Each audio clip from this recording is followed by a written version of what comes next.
भैया, कैसे हैं आप सब? पता नहीं अभी आप लोग कहाँ हैं, क्योंकि मैं तो अभी घर आ गई हूँ। जिस तरह कि आप देख रहे हैं, मैं वीडियो बना रही हूँ और मेरे घर आने का यही एक कारण था कि जो एक प्रेग्नेंट महिला थी आई थी, वो बिल्कुल अकेली हो गई और मुझे ऐसा लगने लगा कि अभी इनको मदद की ज़रूरत है, तो मैं उनको अपने साथ लेकर आ गई। और प्रसून कुमार शायद उनका नाम है। उन्होंने मुझसे कहा कि मैम आप यहाँ से निकल जाइए, क्योंकि मैं हर जगह बिल्कुल तेज़ आवाज़ में अपनी बातों को रख रही थी। मैंने हर जगह बात की। आप यूट्यूब पर हज़ारों वीडियो देख लेंगे, आप यूट्यूब पर हज़ारों वीडियो देख सकते हैं जिस पर कि मैंने अपनी बातों को बिल्कुल दमदार तरीके से रखा है। मैंने शुरू से आप लोगों को कहा था कि जहाँ तक संभव होगा वहाँ तक आप लोगों की मैं मदद करूँगी। मुझे दुख इस बात का है क्योंकि मैंने शुरू से स्टेट को लेकर आप लोगों को जानकारी दी थी, तैयारी करवाया था, इसीलिए मुझे लगा मुझे वहाँ पहुँचना चाहिए। कई लोगों को मुझसे उम्मीद थी और आप लोगों में से जो लोग भागे जिन पर लाठी पर पाई गई, आप लोग ध्यान से देखिएगा, मैं बिल्कुल वहाँ से नहीं हटी हूँ। मैंने सवाल किया सर ये क्या है, ये लोकतंत्र है, इन्हें अपने अधिकार की मांग करने का अधिकार है, इनको इनका अधिकार मिलना चाहिए और आप लोगों में से कोई भी कहीं से गलत नहीं थे। लेकिन आज जो हुआ है, जो मैं देख कर आई हूँ, मैं वहाँ पर थी, आप लोग सब जानते हैं, और जो मैं देख कर आई हूँ, मैं ऐसे सरकार की कड़ी निंदा करती हूँ। ऐसे सरकार का जो है समय पूरा हो चुका है। शिक्षा मंत्री का नाम अलग है, लेकिन ये जो सरकार जो 15 साल से बिहार को चला रहे हैं, उन्होंने बिहार को चौपट कर दिया, बर्बाद कर दिया बिहार को। आप समझ सकते हैं इसी भारत देश में, मैं इसके आगे आपको क्लिप भी दिखाने का प्रयास कर रही हूँ। आज जो कुछ भी हुआ है, जो मेरे पास आया है, और क्योंकि आप लोग सब अभी तक देख चुके होंगे, पता नहीं आप लोग अभी कौन कहाँ हैं, लेकिन आप लोग अगर गए थे तो आप लोगों की मांग गलत नहीं थी। आप लोगों ने जो किया है वो सही किया है। और मुझे लगता है कि ये वीडियो आज मैं 29 जून को शूट कर रही हूँ, अभी शाम के लगभग 5:30 बज रहे हैं, लेकिन मुझे लगता है कि लेट नाइट आपको मिलेगा या फिर कल मिलेगा 29 जून को। मैं वहाँ से नहीं निकलती, लेकिन ऐसी स्थिति हो गई थी वहाँ की कि किसी भी लोकतंत्र में कम से कम लोग मीडिया वालों से डरते हैं, लेकिन ऐसा कुछ नहीं था। मीडिया वाले खुद अपनी जान बचाकर भाग रहे थे। मतलब कि आपको शब्द भी आपका नहीं रखने दिया जा रहा था, यानी कि लोकतंत्र पूरी तरह से खत्म। अगर कहीं भी आप लोगों ने मेरे बाइट को सुना होगा तो मैं तो ये कह रही हूँ, तो जम्मू कश्मीर और ये पाकिस्तान बन गया है कि कोई कुछ बोल ही नहीं सकता है। बिल्कुल ये राजतंत्र है, ये तो नेपाल बन गया है। आप समझ सकते हैं कि जो भी अभ्यर्थी थे वो अपनी मांग के लिए गए हैं वहाँ पर, या गए थे, उनका मांग गलत नहीं था। मैं साइड में आपको वीडियो भी दिखाने का प्रयास करूंगी जो अभी तक मेरे पास अपडेट आ रहा है। मैं घर इसीलिए आई कि आप लोगों को पता होगा, एक महिला थी जो कि प्रेग्नेंट थी और उनके हस्बैंड को मार कर, उन पर लाठी चार्ज करके उनको अरेस्ट कर लिया गया और इस महिला को भी चोट लगी। तो मुझे काफ़ी दया आई, मैं उनको लेकर वहाँ से निकलने का सोचने लगी। तब तक प्रसून थे जो स्टेट अभ्यर्थी, उन्होंने कहा मैम आप निकल जाइए क्योंकि आप पर भी नज़र है। क्योंकि मैं हर जगह अपनी बातें बिल्कुल निडर होकर रख रही थी, बिल्कुल हर जगह आप जहाँ भी देखेंगे। क्योंकि देखिए, लोगों को सच के साथ आना चाहिए। आज जो लोग घर में बैठकर, कुछ लोगों को लगता है कि ऑनलाइन मैं कुछ हूँ, ऑफलाइन अगर जाकर मैं कुछ और बोल दूँ तो मेरा जो है चेहरा चमक जाएगा, नाम उभर जाएगा। ये दोगली राजनीति करने वाले लोग ज़्यादा खतरनाक होते हैं। कुछ लोग ऑनलाइन पर बहुत सारा, जिन लोगों को सरकार ने, जैसे कि मान लीजिए जो नॉट इन मेरिट लिस्ट है, उनको सरकार ने 100 दिन का सपना दिखाया, लेकिन जो लोग मेरिट लिस्ट में सरकार ने जिनको दिया उनको 3 दिन अधिक सपना दिखाया।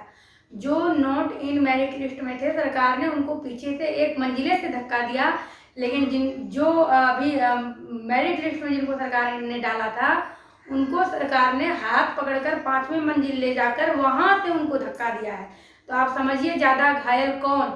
नॉट इन मेरिट लिस्ट वाले तो तैयार हो गए 21 जून को ही, ठीक है हमारा कहानी खत्म है, लेकिन हम इस पर कायम रहेंगे। लेकिन सरकार ने जिसको 5वीं मंजिल तक हाथ पकड़ कर लेकर जाना शुरू किया और उसके 3 दिन बाद फिर उसको धक्का दिया, तो वो तो उनकी तो हड्डी पसली सब बराबर हो गई है। नॉट इन मेरिट लिस्ट वाले के तो कहीं कहीं टूटे हैं, लेकिन बाकी के तो आप समझ ही सकते हैं उनकी स्थिति और भी खराब हो गई है। कुछ लोगों को कल होश भी आया होगा कि ऐसा काम न करें कि ऑनलाइन कुछ बोलें और ऑफलाइन जाकर कुछ बोलें। ये पब्लिक है, ये सब जानती है। जनता को बेवकूफ़ बनाना छोड़िए। और ये जो सरकार कुर्सी पर बैठी है ना, ये भी जनता का ही योगदान है।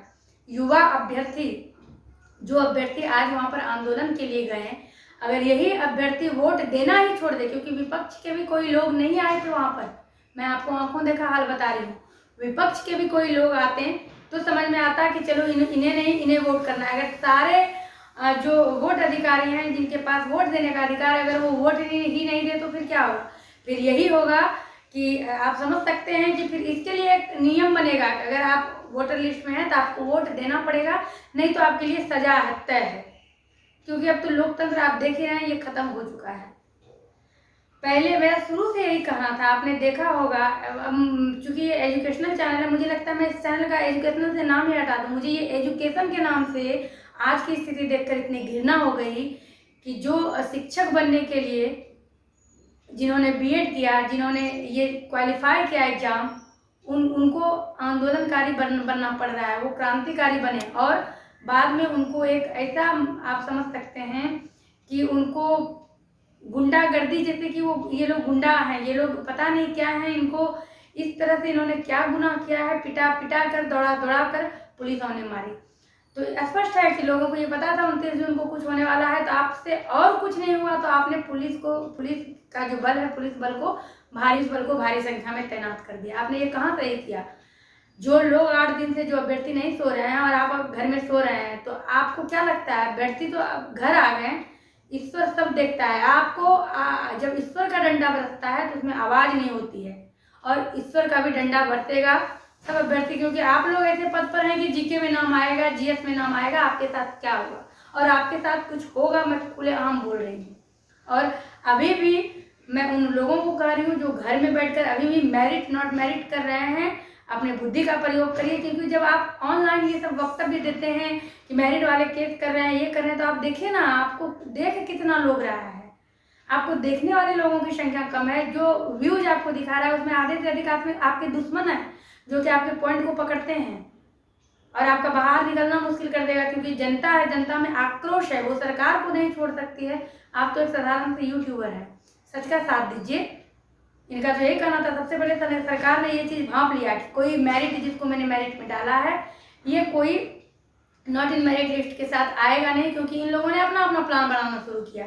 लेकिन जब इन लोगों ने देखा बात बिगड़ गई, अधिसूचना जारी हो गई, तो जो समझदार लोग थे वो नॉट इन मेरिट लोग का समर्थन करने लगे। लेकिन इसमें भी जो होशियार हैं, अभी भी अडिग हैं, उनकी भी क्या, वो लोग तो न घर के रहेंगे न घाट के रहेंगे। जो नॉट इन मेरिट लिस्ट थे वो तो कम से कम सड़क पर आए हैं, और जो मेरिट में आए हैं ना, वो न घर के हैं न घाट के हैं। अभी भी अपनी बुद्धि का प्रयोग दीजिए। जिन तक जहाँ तक पहुँच है, जिनको जानते हैं, सब एकजुट होइए, पहुँचिए, और जो इस मुद्दे के पक्षधर हैं, जो इस मुद्दे को समझ रहे हैं, उनको पकड़िए, उनके साथ आगे बढ़िए और इस बात को यहाँ पर मत रोकिए। क्योंकि आप अपने अधिकार की मांग कर रहे हैं, और आप मांग वही चीज़ रहे हैं जिस चीज़ का सरकार ने आपको सपना दिखाया है। ऐसा थोड़ी था कि जब आपने स्टेट का एग्ज़ाम दिया था, एग्ज़ाम देकर आप जब 2020 में सितंबर में एग्ज़ाम देकर आए, तो ऐसा थोड़ी था उसमें आप आंदोलन कर रहे थे कि मुझे डायरेक्ट नियुक्ति ही चाहिए, जबकि पहले से ही कम्पिटिटिव एग्ज़ाम था, ये कम्पिटिटिव नेचर का एग्ज़ाम है। उस समय तो किसी ने कोई आंदोलन नहीं किया था। आप बाहर आ गए, आपने प्रेस कॉन्फ्रेंस कर दिया, और लोगों को आपने भरोसा नहीं दिलाया, बल्कि जो विज्ञापन में था आपने उसकी पुष्टि की। और अब आप इस पेच में फंस चुके हैं, आपके पास कोई रास्ता नहीं है, आपके पास सीट बढ़ाने के अलावा कोई रास्ता नहीं है। क्योंकि मैं इस वीडियो में ये भी बोलूँगी, मैं वहाँ पर कई अभ्यर्थियों से मिली जो कि नॉट क्वालिफाइड थी, वो महिला थी। उन्होंने मुझसे कहा कि मैम इसमें 33% मतलब महिलाओं को आरक्षण की बात थी मैम, मुझे 67 पॉइंट समथिंग आने के बाद भी हम लोगों को डिस्क्वालीफाई किया गया है। तो मैं उनके पक्ष में भी बोलती हूँ कि आप जिस तरह आपने कहा है आरक्षण की बात, तो आप उनको भी लाइए क्वालिफाइड के नंबर में, क्योंकि जो भी क्वालिफाई अभ्यर्थी हैं वो मांग कर रहे हैं। तो पता नहीं आपने कितने को क्वालिफाई किया अभी तक, आप खुद क्लियर नहीं है तो आप किसी को क्या क्लियर करिएगा। तो अब आपके पास सीट बढ़ाने के अलावा आपके पास कोई ऑप्शन नहीं है। आप सीट बढ़ाइए, जो नॉट इन मेरिट लिस्ट है, ये तो मुद्दा ही नहीं है, मैं तो इस लाइन को दोहराना भी नहीं चाहती हूँ। यानी कि ये समझ लीजिए, जितने को आपने क्वालिफाई किया है और जो आरक्षण के अधिकार हैं, आपने ये सवाल शिक्षक की जो भर्ती रुकी थी 2 साल तक केस में मुद्दा रहा, 22 महीने के बाद आपने इस पर निर्णय लिया है, या हाईकोर्ट ने आपको, अब तो हाईकोर्ट के, आप तो न्यायपालिका के अनुसार सरकार चल रही है, सरकार का अपना डिसीजन है कहाँ। ये जो शारीरिक शिक्षा वाला शारीरिक शिक्षक की बात थी, इसमें भी सरकार ने 1 महीने का समय मांगा, लेकिन कोर्ट ने 15 दिन के अंदर कहा डिसीजन लेने को। अभी जो 33,000 शिक्षक की भर्ती निकलने वाली है, कॉमर्स वाले को कहा। और जब शिक्षा मंत्री से जाते हैं अभ्यर्थी पूछने मैंने ये किया है सर, मेरी कब होगी ज्वाइनिंग, तो शिक्षा मंत्री कहते हैं आपने मुझसे पूछ कर किया था, लेकिन आप जनता की मर्जी पर कुर्सी पे बैठे हैं, ये आप याद रखिएगा। कुर्सी पर बैठाना अगर जनता को आती है तो उतारना भी आती है कुर्सी से, ये याद रखिएगा। आपने जो आज किया है अभ्यर्थियों के साथ, आपने पुलिस बल को तो तैनात कर दिया। मैंने कई महिलाएं, जो महिला पुलिस थी, मैंने उनसे कहा कि मैम बताइए आपने जो वर्दी धारण किया है इसके पीछे क्या रहस्य है, आपको ऐसे मिल गया? तो उसमें एक महिला मुस्कुराई कि मैम डोंट बी पर्सनल। मैंने कहा मैम आप कहते हैं डोंट बी पर्सनल, लेकिन ये भी तो पर्सनल मुद्दा है। एक अभ्यर्थी के जीवन को समझिए, बिहार के सभी जिलों से महिलाएं पुरुष सारे लोग आए हैं, ये तो पर्सनल मुद्दा है मैम। वो तो चुप हो गए, लेकिन फिर एक जो थे वो वही सबको बोल रहे थे इसको दंडा दो, इसको पकड़ के अंदर करो। एक बार तो पहली बार जो आए लेकर जा रहे थे तो मुझे लगा कि कहीं और जगह लेकर जा रहे हैं। मैंने कहा कोई इनके बात पर नहीं मत जाइएगा, लेकिन अनावश्यक जो नहीं भी नारेबाजी कर रहे हैं, जो मतलब कुछ नहीं भी कर रहे थे, उन्होंने 10-5 कुछ महिलाओं को भी पकड़ा, मारा पीटा, ताकि अगर 2-4 के साथ ऐसा करो। ये राजनीति में कुछ ऐसे पॉइंट होते हैं कि कैसे सबको डराना है, 2-4 को पीटो तो बाकी सब खुद डर जाएंगे, ये सब क्लू होता है, पॉइंट होता है। तो अभी भी यही कहना है, जितने भी क्वालिफाई हैं आपने स्कोर कार्ड अपना अगर डाउनलोड 12 मार्च को कर लिया है वो भी लेकर आएँ, और जिन्होंने 21 जून को डाउनलोड किया है वो दोनों एक जगह एकत्रित करिए। पता चल जाएगा स्पष्ट कि कितने क्वालिफाइड कैंडिडेट को मेरिट लिस्ट में दिया गया था, क्योंकि अब मेरिट लिस्ट का कोई मतलब नहीं है। ये मेरिट लिस्ट में इसीलिए बोल रही हूँ जो चीज़ जो डाटा सरकार क्लियर नहीं कर रही है, वो लोग आपस में आप लोग अपने स्कोर कार्ड से क्लियर कर सकते हैं। और देखिए कि कहाँ दिक्कत है। ये 4% आरक्षण के लिए 1.25 लाख शिक्षकों की बहाली रुकी थी, हाईकोर्ट ने तो निर्णय किया, आपने इसमें भी ये आरक्षण नहीं दिया, महिलाओं को भी कोई आरक्षण नहीं दिया है। जबकि आज तक जैसे चैनल आप समझ सकते हैं, आज तक जैसे चैनल पर चला है कि बिहार में भी 3 लाख शिक्षकों के पद खाली हैं, आप समझ सकते हैं। जहाँ 7 लाख समथिंग, सिर्फ 7 लाख नहीं, 7 लाख से भी अधिक शिक्षकों की जरूरत है, वहाँ सिर्फ 4 लाख शिक्षक ही काम कर रहे हैं। एक शिक्षक पर कई स्कूल चल रहे हैं, उसमें भी कई शिक्षक नहीं आ रहे हैं। और आप लोगों को ये पता होगा कि आज जो 29 जून है, आज के बारे में 1 दिन 2 दिन पहले से पेपर में निकल रहा था कि स्कूल में सभी शिक्षक सभी स्कूल में पहुँचें, शामिल रहें, उपस्थित रहें, क्योंकि शिकायत है कि शिक्षक स्कूल में नहीं रहते हैं। तो 29 जून को ही ऐसा क्यों कहा गया था, इसके पीछे भी बहुत बड़ा रहस्य है, और आप लोगों को ये चीज़ समझ में बाद में आ जाएगा जो मैं अभी कह रही हूँ। कुछ लोग हैं कि सिर्फ अपना परचम लहराने में है, अपना नाम लेने में है कि मैं सचिवालय गया तो उसके 3 घंटे बाद अधिसूचना जारी हुई। अगर किसी में इतना ही दम है तो वो जाइए ना सरकार के पास, उनसे पूछिए आज क्या हुआ।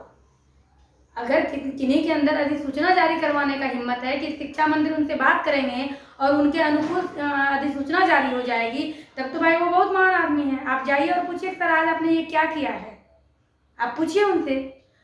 तो मेरा आप लोगों से इस वीडियो के माध्यम से, चूँकि देखिए कुछ लोग चाहते हैं मैं सोशल मीडिया के थ्रू ही लोगों को मदद करूं, कुछ लोग सोशल मीडिया के थ्रू जो नॉट इन मेरिट लिस्ट हैं उसको टॉर्चर करते हैं, जबकि मैंने क्लियर कर दिया है कि जो मेरिट लिस्ट में जिनको सरकार ने दिया था वो तो अब बोलने के भी लायक नहीं, क्योंकि उनको 5 मंजिले से धकेला गया है, उनकी तो हड्डी पसली भी खत्म हो गई है, वो भी अब बोलने लायक नहीं है। और जब नॉट इन मेरिट लिस्ट वालों की संख्या इतनी अधिक है, उसकी ये हालत आज हो गई, तो मेरिट लिस्ट वालों का क्या है? कुछ 3 से 4 हज़ार लोगों के पास स्कोर कार्ड है मेरिट लिस्ट वाले का, तब से मेरी बात हुई है।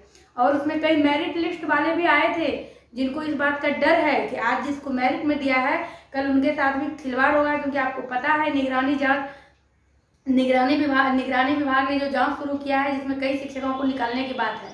हो सकता है कल दिन आप पे कुछ ब्लेम लगाया जाएगा, गलती से आपको मेरिट किया गया था, आपका बीए में क्या नंबर है, बीएड में क्या नंबर है, आपका कैटेगरी क्या है, और आप जैसे कि नॉट इन मेरिट लिस्ट के बाद 3 दिन आप खुश रहे हैं और अधिक खुश होते हैं। अच्छा है कि ये सब इक्वल हो गया, लेकिन और अधिक खुश हो गया आपके हाथ में नौकरी देकर नौकरी ले ली जाती और जो सरकार पैसा आपको दी थी वो पैसा भी आपके अकाउंट में वापस कर ली जाती, जिस तरह की अभी होना है और हो रहा है शिक्षकों के साथ।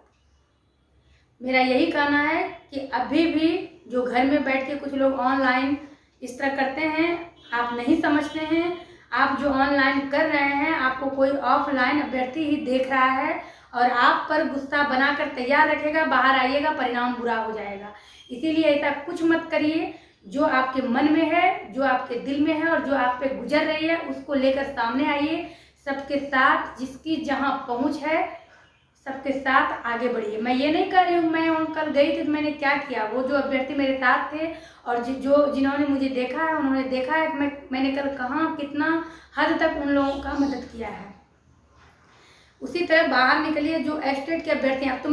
अब तो मैं ये भी कहूँगी कि जो महिला अभ्यर्थी हैं जिनको आरक्षण नहीं मिला है और 67 तक के नंबर पर ले जाकर के उनको फेल किया गया है, वो भी निकल कर सामने आइए और अपने आरक्षण की मांग करिए। क्यों? क्योंकि सरकार के पास सीट बहुत है और यही मौका है कि आप अपनी आवाज़ उठा सकते हैं।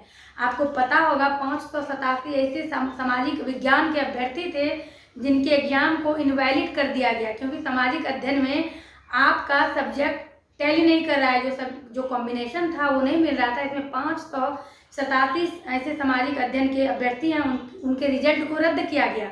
वैसे अभ्यर्थी से भी मेरी बात हुई। यहाँ तो रद्द करने में आप बहुत एक्टिव थे, क्योंकि आपको तो लग रहा था कि हमें सीट बचाना है और छोटे छोटे किस्तों में निकालना है वैकेंसी, ताकि लोग ये ना कहे कि बिहार में बहाली नहीं निकल रही है। उसके बाद नाना प्रकार से विभिन्न भागों में बांट कर किसी को डिस्क्वालीफाइड, किसी को सब्जेक्ट नहीं मिल रहा है, तो उसको मतलब ये इस एग्ज़ाम में शुरू से ही ऐसा पेच लगाया गया है, कहीं से भी कुछ क्लियर नहीं है।